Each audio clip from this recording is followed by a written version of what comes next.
And this video will cover an overview of adding and editing properties in the Matrix MLS system.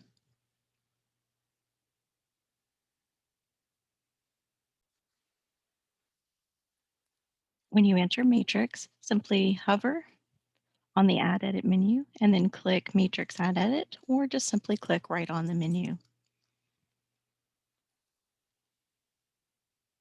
To begin adding a new listing, simply click on Add New. In the next screen, choose the property type, single family, townhome, etc. Remember that any property that is for rent or lease is going to be put into the rental class, whether it's a condo for rent, a townhome for rent, or a single family home. Regardless, if it's for rent, it goes in rentals. I'm just going to work today with a single family ad. The default here is to populate the property information from the tax records. You do also have the choice to copy information from an existing listing.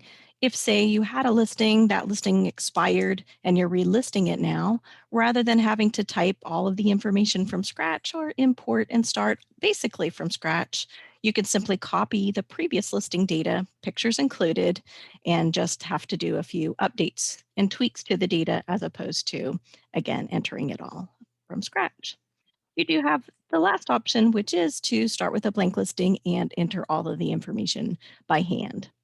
Just remember that the information that you put into MLS is your liability. Just remember that it is your Just remember it's your responsibility to be sure the information that you put into MLS is as accurate as possible. So sometimes importing from a known reliable resource as opposed to starting from a blank listing is a little bit better option. The county will default to Harris, so be certain that you change that to a different county should that not be the correct county for your subject property. If Harris is correct, simply go to the right-hand column and either enter the owner's first and last, the street number of the property, street name of property. Any combination of any of those fields will do. I typically will just put the property information, given that we don't always know exactly what the legal name of that person is on the tax record or deed. It sometimes is a little bit easier to find by property address.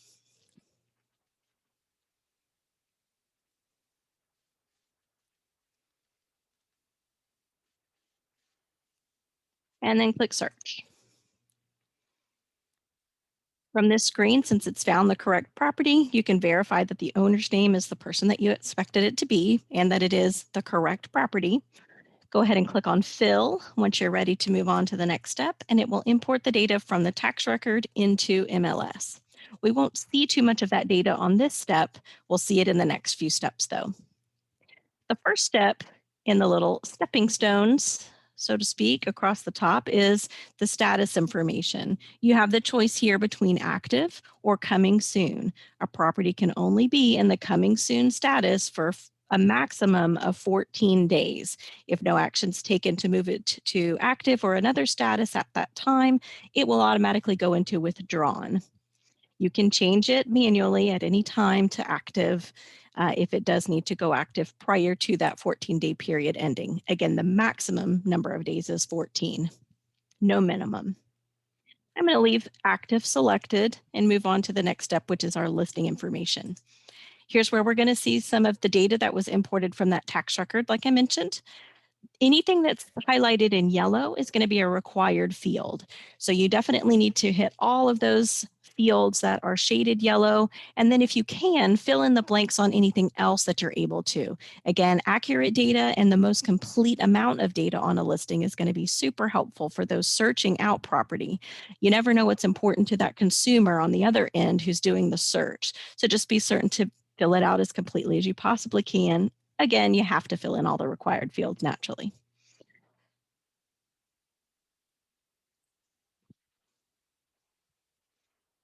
I'll just select a few things here, move us through. In my case, the property does not have a section number, but that is a required field. So if you experience a situation like that, you do have to put something there. You do have to put a number, so 0 would be the best answer in that case. Again, also for lease, priced at lot value, these are required fields, hence the yellow. Down toward the bottom of the screen, you'll see a validate button. If you click on validate, it'll check your listing and see that you've hit all the required fields. Obviously, I haven't. Purposefully, I've left several blank. And it will highlight specifically the ones that you've missed so you'll know right away what to address. And you can see across the top on the other tabs that I haven't entered yet. I naturally have also missed fields that are required on those tabs. So one click of validate checks the entire listing data. So that's a nicety if you're thinking you're ready to publish and make it active, you may have missed a handful of things. So validate and double check that. So we can see now the red exclamation circle went away on the listing information tab. So I've hit all the necessary fields there. So I'll move on to map. There is a required link here, a required field. It's the latitude and longitudinal coordinates. It's a little difficult to know those and manually type those in. This one's kind of what I call a hiding in plain sight. Get lat long from address. That link right there will do that for you. So you don't need to know those numbers. You just have to input the numbers. And if you click the link, it will accomplish that. So now it's successfully plotted my property on the map according to where Google believes it to be. If you notice that this map is incorrect, please contact the MLS department right away. You can email them at mlsqa@har.com or simply call the main number 713-629-1900 and follow the prompts to reach the MLS or quality assurance department. They can help correct the mapping on your listing for you. You wouldn't want to make this listing active and have it mismapped. Again, that's going to throw off many consumers or other agents who may be searching for your property. If you would like to, use some of the fields below and fill those in to help with market area, MLS area numbers, school names, etc. You can, but you don't need to. Once you've successfully mapped it, our system will actually be able to plot the school or map the school fields for you. Again, not required. A nicety if you do, our system will overwrite it if you have it in there incorrectly. Property information is next up. And just while I'm on the topic, you don't need to go in order of these tabs. You just have to complete all the required fields on each of the tabs. So I could jump to showing info and then back to rooms and around to financial, etc. I'm a little OCD-ish, so I just go in order. Again, whatever your square footage source is, in this case, it's the appraisal district because I imported from tax and I'm just pretending that that scenario is seamless and true. If in real life you have a different source, please be certain that you cite the correct source from the choices that you have here. My property is not new construction. If I answer no, the system will then know that I'm not required to fill in this description field. Again, you get the idea. Find all the yellow fields for sure and address those. Click validate as often as you might need to. And of course, fill in any additional information that you can to be helpful in having consumers and other agents locate your property in the system. Again, continue moving through the different tabs across the top. You are responsible for measuring the rooms in the home, so you definitely need to be prepared to get those room dimensions and add those into your listing data. The information that was imported from tax says it has 3 bedrooms, so the system will also know that you need to have 3 bedrooms and their dimensions accounted for. So I would start with perhaps the primary bedroom. Let's say it's 24 by 24. If I were to hypothetically be ready to submit my listing at this point and try to click on the button, had I not put the other 2 bedrooms, the system again would detect that and not let me proceed with submitting the listing. In this scenario, naturally, I still have plenty of other fields that I have to account for, but just be aware of that information about the room dimensions. So continuing on, we'll click More, add another bedroom and its dimensions, and any other livable space such as the den, the breakfast room, living, dining, study, whatever the house may include.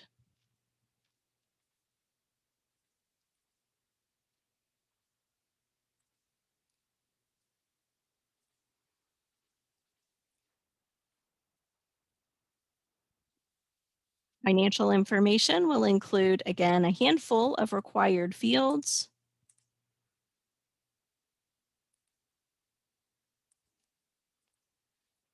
If you have anything to disclose, any disclosures that are relevant, including whether you're agent owner, whether the home is in a pre-foreclosure type state or real estate owned, if there is a seller's disclosure available, short sale, etc. Be sure to mark any that are relevant.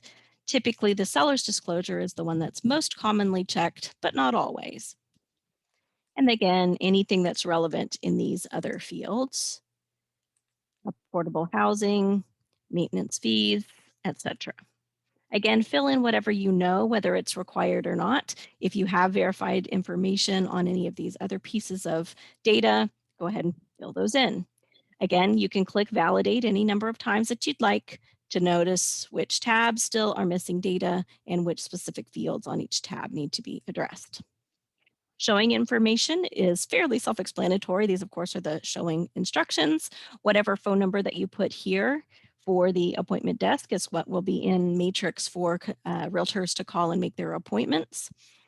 On the lower right column there, you can see the different options for showing instructions. You have to check something. Again, it's a required field, so just be certain that something relevant at least is there. And then driving directions, how I would drive there from the closest major road or highway. Just simple directions. It doesn't have to be super detailed, but it does have to be relevant enough to be helpful for someone who's never been to the home to get to the home. And then, of course, fill in your numbers here, whatever's relevant. And then last but not least, remarks and tour links.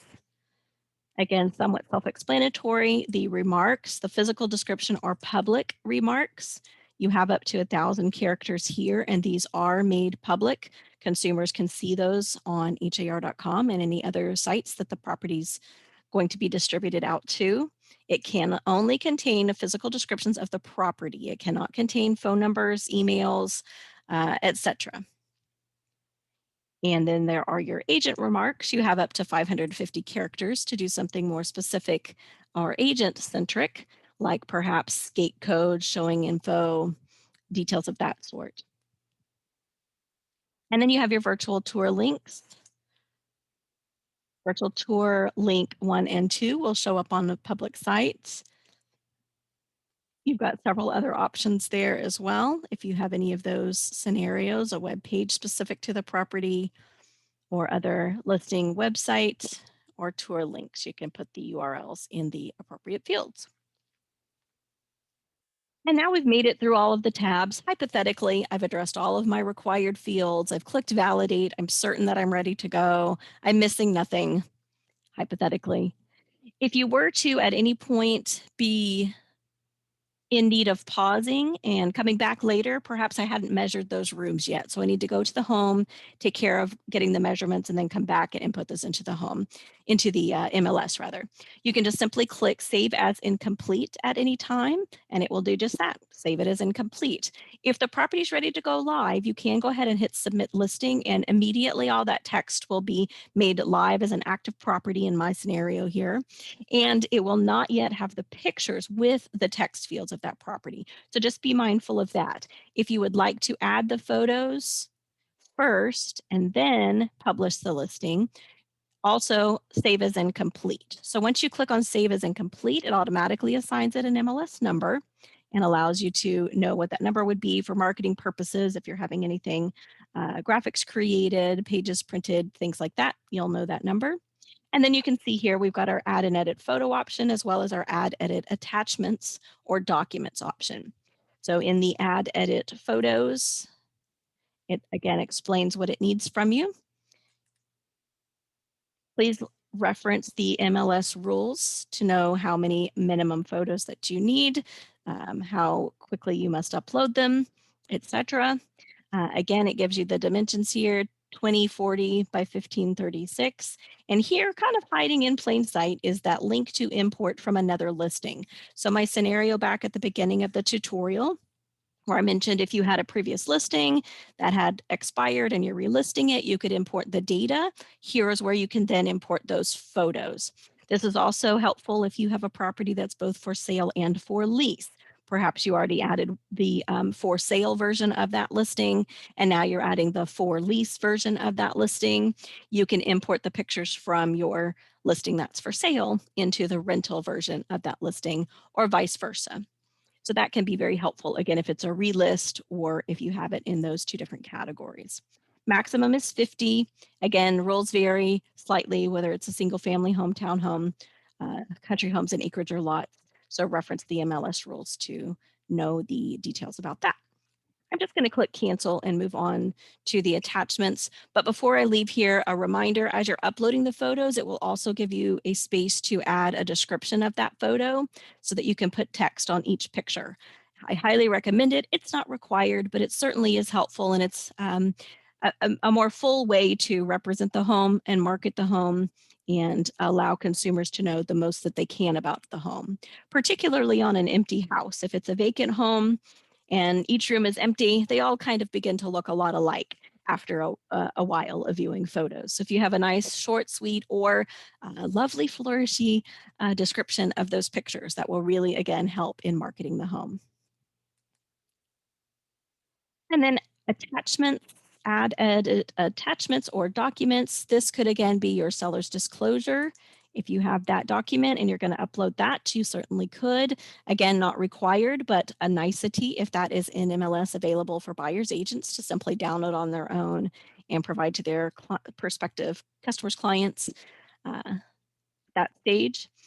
You do have a 30 megabyte maximum. That could be, it's a cumulative total, so it could be several different documents that total up to the 30, or one larger document that is a total of 30 megs all in one. In the drop up menu here in this case, again, it's very obviously notating agent only type documents versus public. Again, remember, anything going public cannot have phone numbers, emails, things like that on it. So if you're, for instance, uploading a floor plan, it can't have like an architect's name on it or something like that. You just have to be mindful of having no contact information of any sort in your photos, including a picture of the home with your listing sign in front of it where we can see your contact info.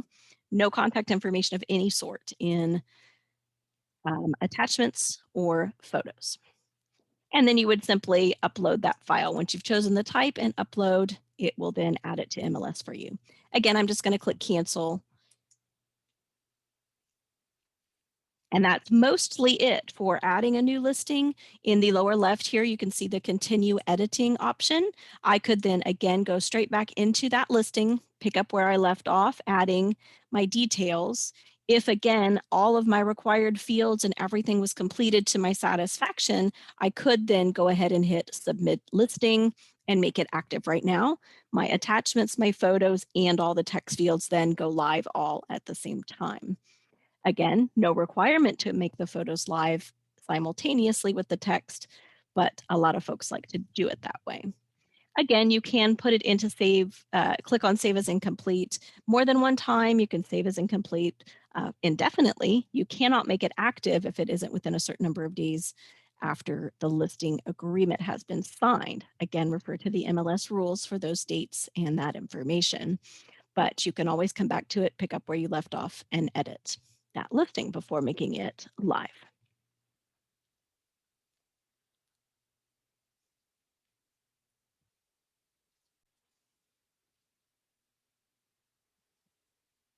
Presuming I want to edit a listing, I would simply go back to the same Add Edit menu, and then I would use the other choice that is there in Edit a Listing as opposed to Add a New Listing. You can also choose the property from the drop-down here, or type the MLS number if you would prefer to get to it that way.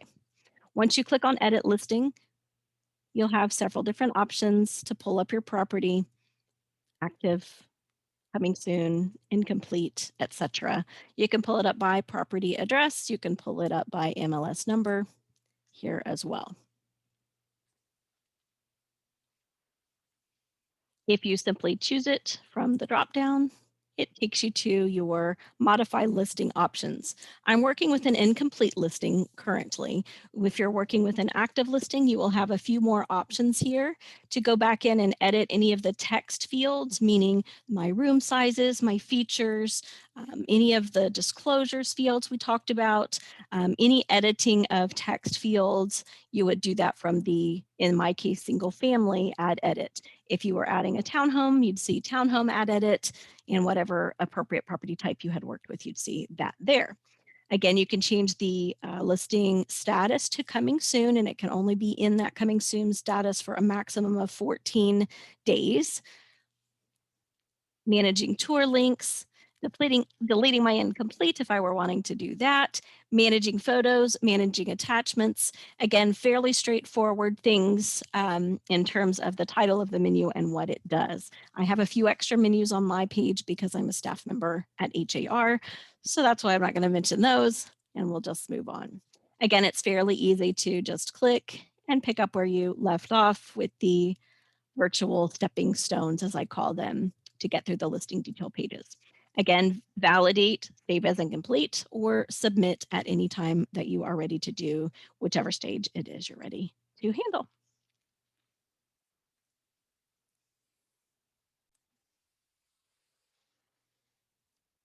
And last but not least, once you click submit the listing and make it active, it will of course hit har.com within a very short amount of time. We typically say about 2 hours or so. Sometimes it can take a little shorter, a little longer, just depending on the internet and different variable factors, but it will hit har.com's website and be live for consumers very quickly after you hit submit listing in Matrix.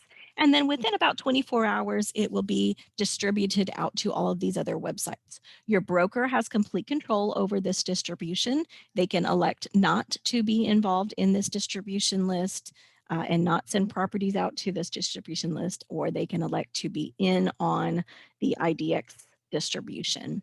So if you have questions, consult with your broker or office manager about the situation where your listings are being sent. Obviously, your brokerage firm may have other websites that they are syndicating them to or sending them to as well. So again, just check with your internal office staff to see where your listings are sent.